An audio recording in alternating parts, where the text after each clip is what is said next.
Je n'ai pas de visage, juste une voix et une histoire vraie. Si vous me découvrez aujourd'hui, bienvenue.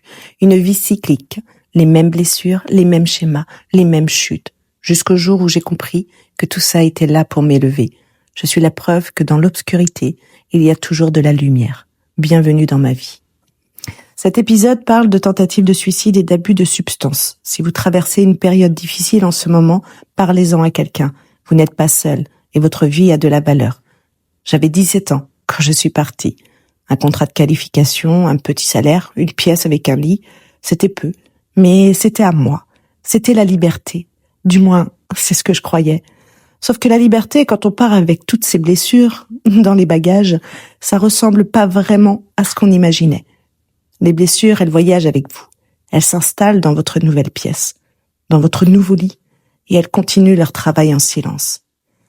J'ai rencontré de mauvaises personnes, celles qu'on rencontre quand on est perdu et qu'on cherche juste à appartenir à quelque chose, à quelqu'un. J'ai commencé à fumer des joints, seule, parce que ça anesthésiait, parce que ça faisait taire ce mal qui me collait à la peau depuis toujours. Et puis un soir, ce n'était plus suffisant. Un médicament, puis 2, puis 3, puis une plaquette entière, et le trou noir. Ce n'était plus de la scarification, je passais une étape plus haute. Ce mal-être que je portais depuis l'enfance, ce silence, ces blessures jamais nommées, ce cousin, cette maison, cette petite fille qu'on n'avait jamais vraiment vue, tout ça était là. Trop lourd, trop silencieux, trop longtemps. J'avais 17 ans, seule dans une pièce et personne pour voir.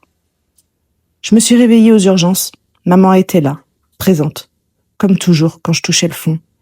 Un lavement, et puis la vie qui continuait. Après ça, je suis allée vivre chez une copine. Le genre de copine qui, elle aussi, essayait de s'en sortir. 2 filles perdues qui cherchaient leur chemin ensemble. Et un jour, je tombe sur une annonce, dans un journal local. Recherche serveuse bar de nuit. Bon salaire. Dans ma tête, c'était la solution. Enfin, un vrai salaire. Enfin, de quoi rebondir. Enfin, une sortie. Mais je ne savais pas encore dans quoi je tombais. Si vous vous reconnaissez dans ce que je viens de raconter, je veux juste vous dire quelque chose. Moi aussi, j'ai eu cette nuit. Cette nuit où tout semblait trop lourd, où je ne voyais plus d'autre issue. J'avais 17 ans. J'étais seule, avec tout ce que je portais sans même savoir le nommer. Et je suis là aujourd'hui. Si vous traversez quelque chose de similaire en ce moment, vous n'avez pas à le porter seul. Parlez-en à quelqu'un, un médecin, une personne en qui vous avez confiance, une ligne d'écoute, peu importe. Juste, ne restez pas seul avec ça. Parce que cette douleur-là, même si elle semble permanente, elle ne l'est pas. Je vous le promets, votre histoire n'est vraiment pas terminée.